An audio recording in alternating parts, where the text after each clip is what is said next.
4절을 보면은 보라 그의 마음은 교만하며 그 속에서 정직하지 못하나 의인은 그의 믿음으로 말미암아 살리라고 합니다.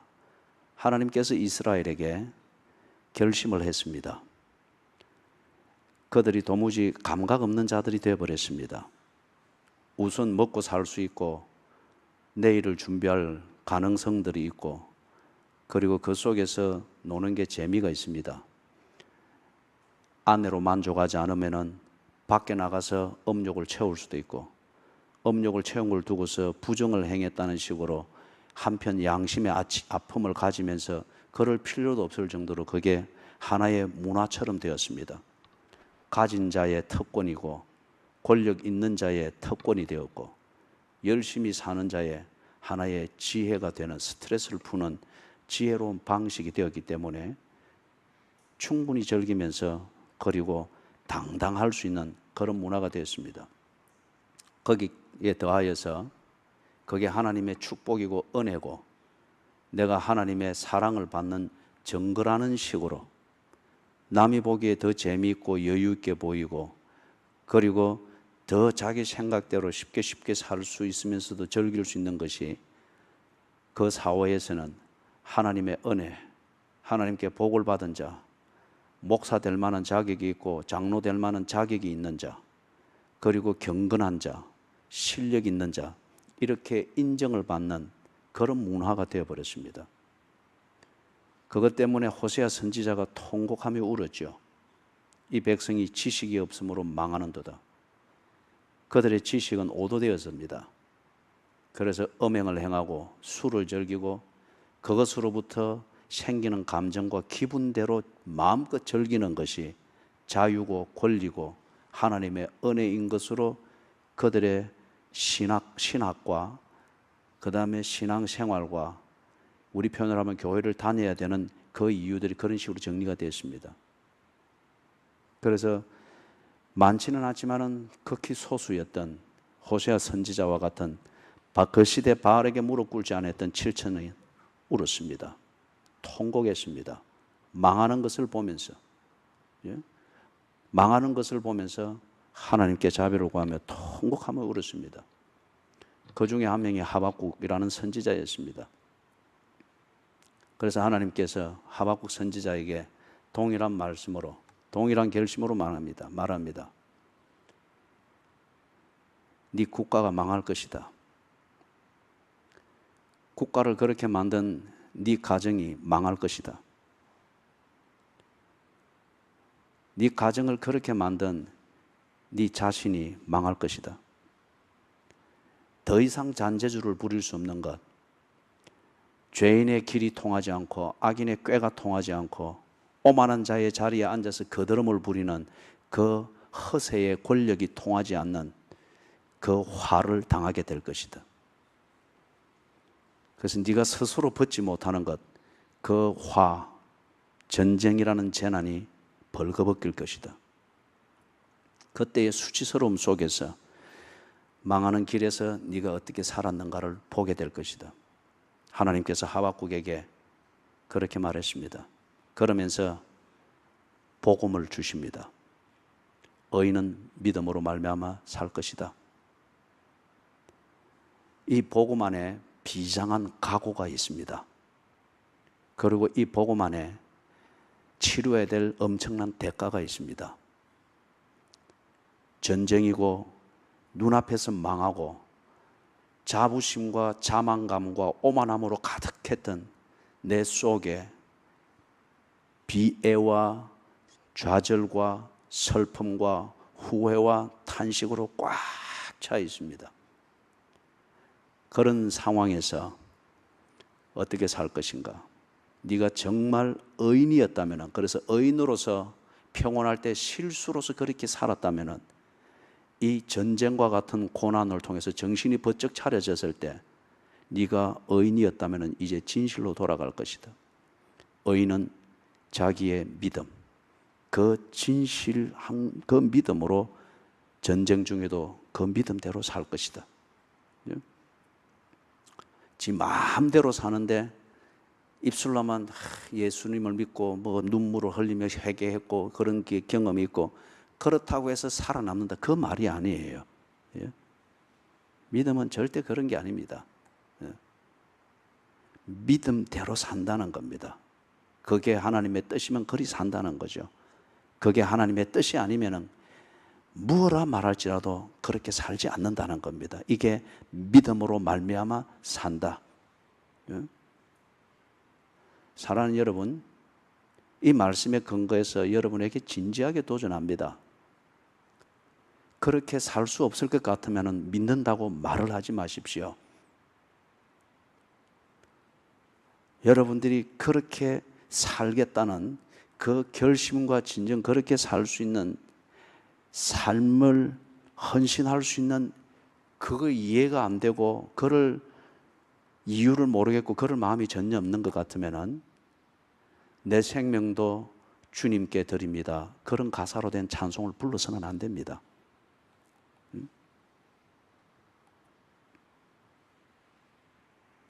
의인은 그의 믿음으로 말미암아 살리라. 우리가 그리스도인 맞습니까? 우리가 의인 맞습니까? 우리가 하나님의 자녀로서 하나님께 예배 드리러 와서 이 자리에 앉아 있는 게 맞습니까? 여기에는 그것을 찾고자 하는 구도자도 있습니다. 그분들에게 이 질문은 해당되지 않습니다. 왜 이렇게 예배 드리는가를 진지하게 살피십시오. 그게 여러분이 갖춰야 될 태도고, 내가 구원받았다는 확신을 가지고 세례를 받고 그리고 이 성찬에 임하는, 그래서 내가 하나님의 자녀된 것을 스스로 확인하고 세상 앞에서도 공포하는 그런 그리스도인일 것 같으면은 여러분의 그리스도인 된 그 진실을 어느 상황에서든 어느 경우에서든 당신의 믿음대로 사는 것으로 증명을 해야 됩니다. 이스라엘이 하나님의 온갖 은혜와 좋은 것들을 받고 평화를 맛볼 때, 자유를 맛볼 때 이스라엘은 부자처럼 행하려고 했습니다. 권력이 있는 자처럼 행세를 하면서 그걸 즐기려고 했습니다.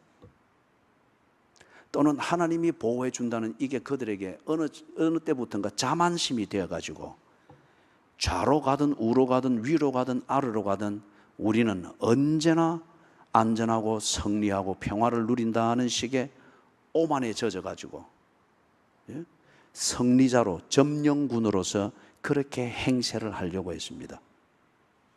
의인이 아니었습니다.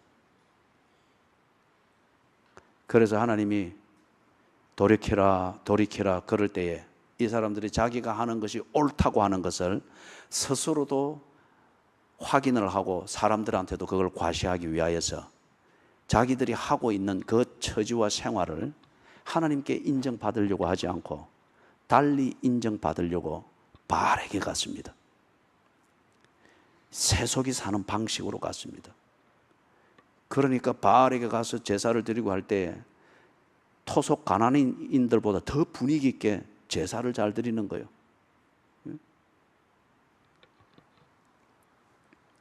자기들이 성공한 것 같고 지극히 종교적인 것 같고 신앙이 있는 것 같고 그렇게 보이도록 만들었습니다. 그러니 하나님이 아무리 이렇게 저렇게 말하고 더 좋은 것을 주고 그리 해도 더 오만해지고 때로 잔잔한 고통과 어려움들을 주어서 자기 처지를 좀 돌아볼 수 있도록 해줘도 오히려 그것 때문에 더 완고해지고 가지고 있는 재산과 가지고 있는 권력으로 더 자기를 합리화하려고 한단 말이에요. 그래서 하나님께서 결심을 했습니다. 내 백성을 돌이키기 위하여서 내 백성을 망하게 하겠다는 겁니다. 그래서 전쟁을 하나님이 준비하셨습니다. 그리고 이 전쟁이 반드시 일어날 것인데 너희들이 진정 하나님의 백성이고 그리고 의인일 것 같으면 이 전쟁 중에도 의인이 가진 믿음대로 처신할 것이다. 의인인 것 같으면 어떤 경우에도 의인의 가치관을 따라서 고민하고 처신을 합니다. 의인임에도 불구하고 의인의 처신을 하지 않고 그게 겹겹이 쌓일 때 하나님께서 그걸 고치기 위해서 전쟁을 그 몸에 끌어들이기도 하고 그 가정에 끌어들이기도 하고 교회에 끌어들이기도 하고 국가에 끌어들이기도 합니다. 그것 때문에 지옥 멸망은 아닐지라도 정말 그거는 힘듭니다. 더 이상 잔꾀로, 악인의 꾀로 해결할 수 없는 고통입니다. 의인됨이 무엇인가를 생각하게 하는 거죠. 그래서 이 내용을 아웃라인만, 개요만 오늘 간단하게 정리를 하고 우리가 다음 주일부터 조금 더 심화해서 들여다보면서 우리 자신에 대하여 MRI를 찍고 PET를 찍고 그렇게 해서 그것을 찍고 진단하시는 하나님 앞에 앉은 환자의 입장에서 그 말씀을 들을 수 있는 시간을 가질 수 있기를 바랍니다. 4절에서부터 8절을 보면은 거기서 말하는 것은 갑질입니다. 소위 지금 우리 이 시대에 많이 회자되고 있는 그 내용이죠. 갑질입니다. 이 갑질을 하는 이것이 부를 얻는 수단이고 부를 지키는 수단이다. 그렇게 여기고 그게 통하는 겁니다. 갑질을 하는 것, 이것이 부를 얻고 부를 지키는 그런 수단이라 생각을 하는, 이게 이스라엘 백성들에게 딱 질이 들어버렸습니다. 여러분, 하나님이 주시는 응답과 은혜는 절대 사람을 이렇게 만들지 않습니다. 절대 사람을 이렇게 만들지 않습니다. 그래서 이번에도 갔을 때 이 디보셔널 타임을 나눌 때 거기 한 사람이 꼭 그렇게 하는 거예요. 그 목사 중에 한 명이 하나님이 내게 말씀하셔서 어쩌고 그러니까 성령님이 내게 또 이렇게 말씀하시고 그래서 그 교인에게 이리 말씀했는데 하나님이 그때 내게 이리 말씀하시고 그래 내가 되게 혼을 냈습니다. 앞으로 절대 그런 표현 쓰지 마라. 네가 목숨을 걸고 설교 한 편을 할 때가 아닌다 하면은 성령님이 이리 말씀해서 뭘 했고 뭐 하나님이 내게 이리 응답을 해서 내가 뭘 했고 그리 말하면 네 말에 대해서 상대방이 절대적으로 복종하든지 아니면은 당신을 아주 무시하든지 둘 중에 하나다. 그거는 대화가 안 되는 거다. 상담이 안 되는 거다.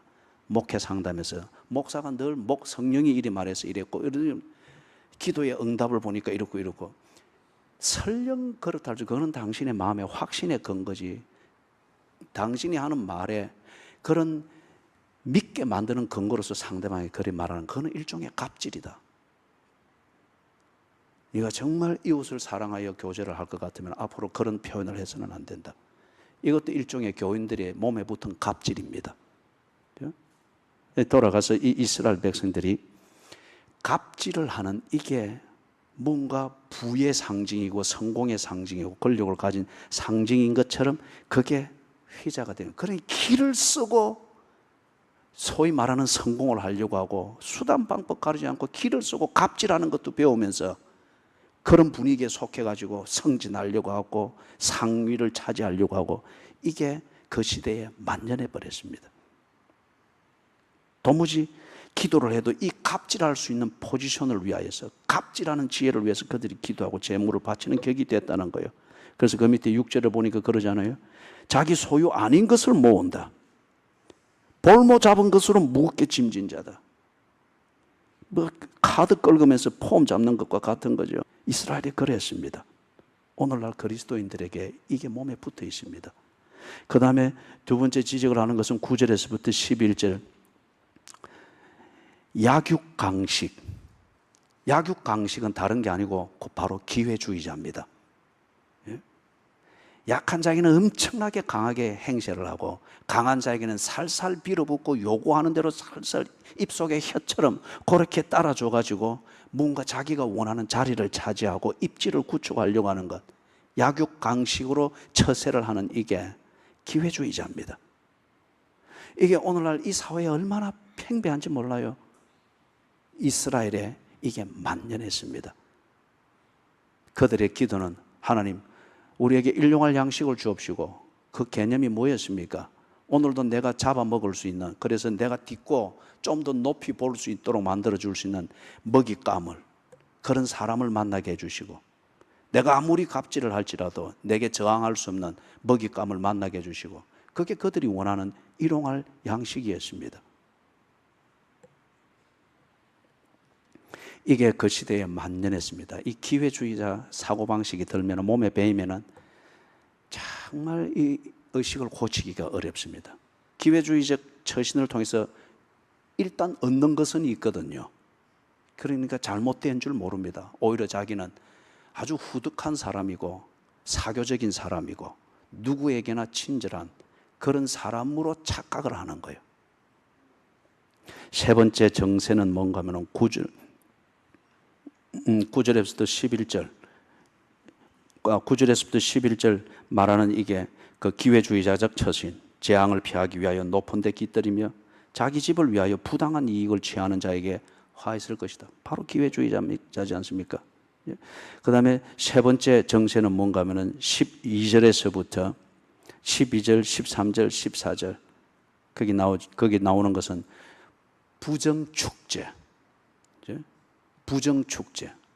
내가 원하는 재물을 모으고 권력을 얻기 위해서 수단과 방법을 가리지 않습니다. 그런데 수단과 방법을 가리지 않는 이것에 대해서 도덕적으로 문제 삼는 분위기가 아닙니다. 어떻게 하든지 부자 되었고 높아졌고 권력 있는 사람 되었고 폼 잡고 사는 사람이 되었으면 그가 행한 것은 다 정의고 지혜고 어떤 올바른 처신으로 받아들여지는 그런 분위기가 되었습니다. 꼭 이 시대지 않습니까? 이 시대에 사람과 짐승이 구별되는 게 아니잖아요. 그것을 구별하고자 하는 잣대는 이미 무의미한 것이 되어버렸잖아요. 얼마나 재미있게 사느냐, 얼마나 여유 부리며 사느냐, 얼마나 다른 사람들에 대해서 신경 쓰지 아니해도 이래라 저래라 법도 신경 쓰지 않고 무시하고 살아도 그것에 대해서 벌금 날아오고 해도 뭐 그런 거 간단하게 처리하고 여전히 지 하고 싶은 대로 살 수 있는 것. 그래서 부정축제, 여유 있는 삶을 살고 있다고 하면은 부정한 것, 그렇게 사는 내용도 정의로 받아들여지고 실력으로 받아들여지는 그런 사회였습니다. 이 시대와 정말 똑같지 않습니까? 그 다음에 15절, 16절, 17절 여기서 네 번째 정세를 말하고 있습니다. 경제활동하는 거든지 안전을 추구하는 또는 성취와 성공을 추구하는 그 방법론과 추진력이 뭐냐? 복수와 원한입니다. 두고 봐라, 내가 보란 듯이 잘 살 것이다 라고 해서 딱 표적을 삼아서 그를 짓밟아서 그 자리를 차지하는 것을 성진이고 출세고 어떤 성리로 그렇게 여기는 거예요. 그렇기 때문에 여러분 예를 들면 이 시대에 왕따가 있는 것, 그게 꼭 어린아이들 다니는 학교에만 있는 게 아니잖아요. 성인들이 모이고 지혜로운 자들 머리 중에 머리가 모였다고 하는 그러한 일터에서도 왕따는 있지 않습니까? 그렇죠? 그래서 그 왕따를 완전히 매장시키는 것을 통해서 상대적으로 자기들의 나누는 분배 양이 더 많아지도록 만들고 성진의 기회가 한 번 더 있도록 만드는, 이게 이 시대에 통하잖아요. 보편적으로 통하잖아요. 기를 쓰고 그를 죽이고 그 자리를 어떻게든지 나누어서 내게 혜택이 많이 돌아오도록 처신하는 것, 그걸 정의로 생각하고 그렇게 여기고 있고, 가족들이나 동료들이 그 성취를 위해서, 이 표현은 그런 경우는 적절할 것 같아요. 죽으라고 기도하잖아요. 그게 정의고 신앙인 것, 그것으로 통한단 말이에요. 기도를 가르치는, 너희는 이렇게 기도하라. 예수님의 말이 귀에 안 들립니다. 그렇기 때문에 하나님이 이 전쟁을 결심한 겁니다. 그 무슨 얘기는, 이번에 내가 너무 그렇게 애를 쓰는 것 같으니까 좀 힘은 들었어요. 거기서 한 분이 나름대로 한국 음식을 조금 만들 수 있는 분이 있어요. 자기 아들 내외가 여기 와서 부산에서 하는데, 이 필리핀 사람들이 정상적으로 이민 와서 여기서 직장 생활하면서 크게 성공한 케이스 중에 하나예요. 그래서 아들, 자기들에게는 손주들이죠. 봐주고 이렇게 하면서 한국을 오고 가고 하면서 한국 음식을 만드는 걸 제법 알아요. 그래서 거기서 오리탕을 끓였습니다. 인삼을 넣어가지고. 놀라지도 아니하시네. 한국이 아니고 필리핀에서 오리탕을 끓였단 말이에요. 그것을 주는데 날씨가 37도예요. 꼭 찜질방에 들어 앉은 것 같은데, 저는 찜질방을 안 가봐가지고 그런 게 느끼니까 이런 게 찜질방인가 싶을 정도로 막 앉아만 있어도 땀이 나는데 이걸 먹으라고 김이 팍 나는 걸 주는 거예요. 한국 보양식이라고 하면서. 그 정성을 보고 어떻게 안 먹어요? 그릇도 햇빛 엄청나게 큰 거예요. 이래 먹는데 참 고맙더라고요. 땀은 막 줄줄 떨어지는데 고맙더라고요. 그래서 고기가 큰 게 들었어요. 요거는 아껴 먹어야지. 자꾸 미루고 다른 거부터 먹고 마지막으로 이걸 이제 공략을 딱 하는데 한 입에 먹을까 잘라 먹을까 고민하면서 입에 탁 넣는데 딱 씹는데 딱 하는 거예요. 고기가 아닌 거예요. 떡 뽑으니까 오리 대가리예요. 우리 고기나 짐승은 보고 머리를 안 하고 대가리를 하잖아요. 그죠? 저를 이 표현한다고 달리 보지 마시고 오리 대가리예요. 그런데 다시 보니 또 얼마나 잔인하든지 막.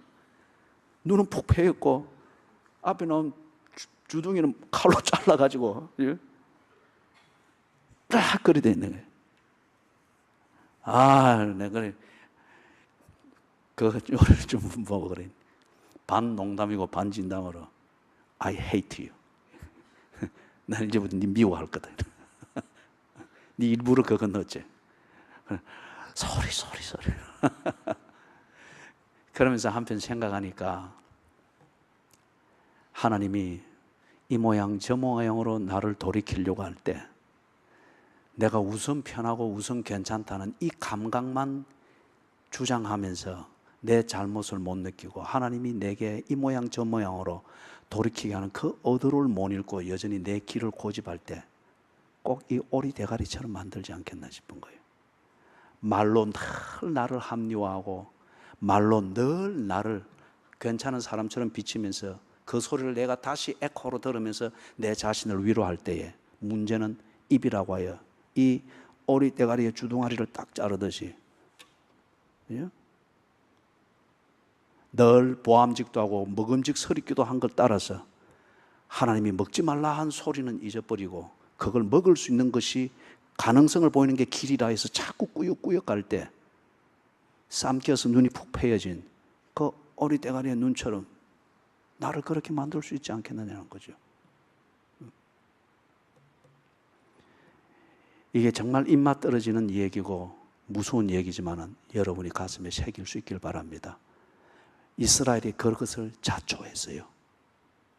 오늘날 많은 가정이 그걸 자초하고 있습니다. 오늘날 많은 의인이라 스스로 착각하고 아니면 의인 맞습니다. 그러나 의인이라는 명분으로 자기를 착각하고 그래서 나는 그 덩어리 자체가 고기인 줄 알았어요. 자기를 그렇게 가장하고 있으나 씹어보니 고기가 아니었어요. 그런 의인들에게 하나님께서 이 전쟁을 결심하신 거예요.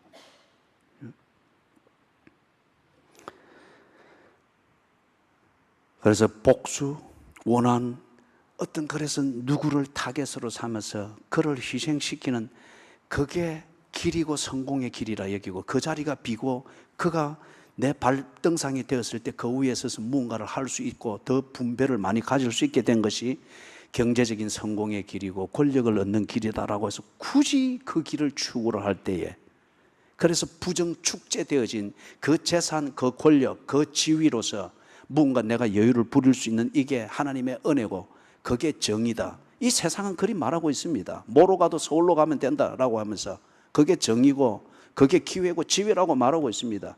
의인이 그렇게 살고 있단 말이에요. 세상이 다 그리 사니 그게 하나님의 은혜라고 스스로 자위하면서 그 방식으로 살고 있단 말이에요. 그래서 하나님이 그걸 고치기 위해서 그죠? 전쟁을 결심하셨습니다. 여러분이 가는 그 길에 전쟁이 없기를 주님의 이름으로 축원합니다. 여러분이 원수를 안 맞는다고 해서 없는 게 아니에요. 그 처신과 고집이 이런 것이면은 나는 그게 고기라 하여서 감동하여 먹지만은 하나님은 그것을 엉뚱한 것으로 만들어 놓은 거예요. 그래서 보라는 겁니다. 마지막으로 지적하고 있는 그 정세가 뭔가 하면 18절, 19절. 이게 무서운 겁니다. 종교가 자기 자신의 처세술이 되고 지혜가 되고 자기를 합리화하는 근거가 되어버렸습니다. 그런데 여기 18절 19절에 여호와는 없습니다. 모세의 율법은 없습니다. 신령과 진정으로 예배를 하는 자를 찾는다는 하나님의 마음을 헤아리는 그 몸부림은 없습니다. 악인의 꾀를 쫓지 말라, 죄인의 길에 서지 말라, 오만한 자의 자리에 앉지 말라. 그것은 성공이 아니고 네 스스로를 무감각하게 만들면서 엘리가 의자에 앉았다가 뒤로 꼬꾸라지면서 목뼈가 부러져 죽었듯이 오만한 자의 자리에 앉은 것은 성공이 아니고 떨어지기를 준비하는 전 단계라고 하는, 이것을 말하는 하나님을 생각함이 18절 19절에 없습니다. 종교로 꽉 차 있습니다. 그러나 하나님이 없습니다. 종교를 찾는 열정이 꽉 차 있습니다. 그러나 하나님 앞에서 인애하신 구세주여, 나를 불쌍히 여기소서. 만복 그런 예수시여, 나를 불쌍히 여기소서. 내가 꿇어 엎드려 비오니 나를 용서하소서. 이 몸부림이 없습니다. 만가지의 신들을 찾고 만가지의 잔머리를 굴리면서 만가지의 잔재주를 부리는 이 세대를 본받으면 있으나, 그것으로 가지고서 이 세대가 자기들을 합리화하는 종교를 가지고 이리저리 합리화하나, 오직 유일하신 하나님일지라도 만복의 근원이 되시는 이것을 생각하며 그 앞에서 고민하고 하나님을 우러러봄이 18절 19절에 없단 말이에요. 이게 이스라엘이었습니다. 열심히 종교생활 한다고 하는 것으로 자기를 합리화하고 있었습니다. 굳이 교회에서 해야 되나? 산당에서 해도 되지. 굳이 정해진 예배 순서를 따라서 해야 되나? 내 마음에 우러나는 대로 하면 되지. 굳이 정해진 시간에 교회에 가야 되나? 내 형편 따라서, 그리고 더 적극적으로 하면 되지. 개인적인 예배와 회중이 함께하는 예배는 다릅니다. 개인적으로 드리는 예배로 지 형편 따라 하는 이것으로 무감각하게 흘러가 버리는 것을 막기 위하여서 한편 회중으로 예배를 드리게 한 거예요. 하나님은 어느 곳에 있기 때문에 하나님을 찾는 자와 어느 곳에서든지 만날 수 있습니다. 그러나 그것을 남용하게 되는 우리의 속성이 있기 때문에 언제나 자기를 돌아보도록 하기 위해서 하나님의 임재 중심의 예배가 되어야 되는 것을 알도록 하기 위해서, 직장에서도 그렇게 예배하는 중심으로 살고, 평안할 때도 그렇게 예배하는 중심으로 살고, 아내와 함께 있는 침실에서도 그렇게 예배적 시간을 보내도록 하는 것을 흐트리지 않도록 하기 위하여서 정해진 시간에 정해진 장소에 와서 정해진 법을 따라서 하나님의 임재를 배우고 하나님의 임재 앞에 나아가는 것을 훈련하도록 하기 위하여서 회중이 예배 드리는 것을 가르친 겁니다.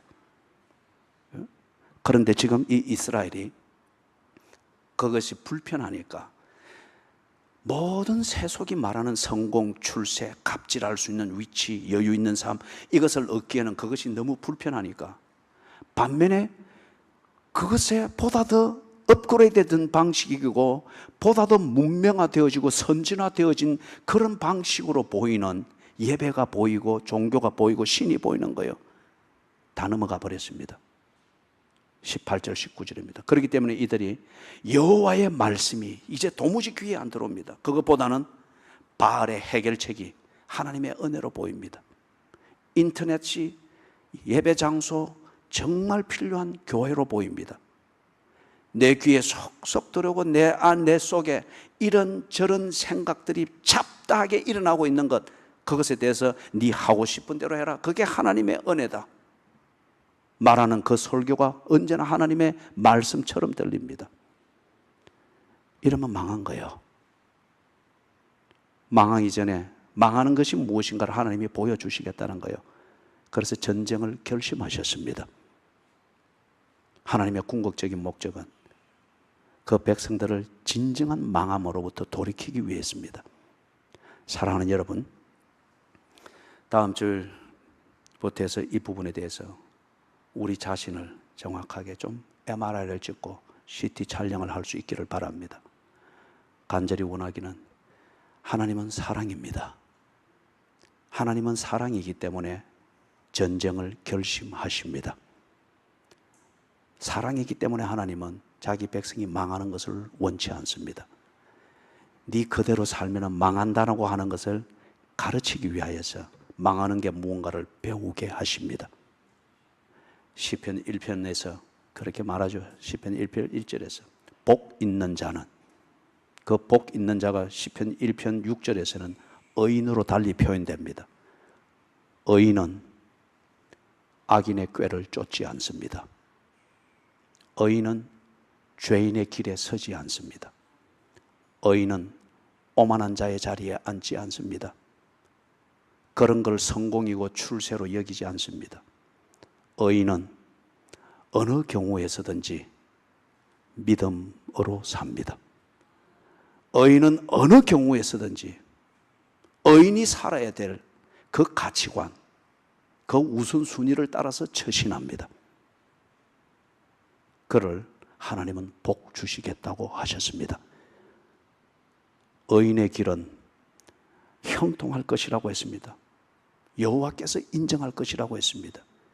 여러분의 직장이 인정을 못한다 할지라도 여호와께서 인정하는 이상 그는 분명히 승리할 것입니다. 의인의 길은 여호와께서 인정하시나 악인의 길은 망한다고 합니다. 높은 자리에 있다고 해서 착각하지 마십시오. 그게 오만함으로 얻은 높은 자리면 반드시 망합니다.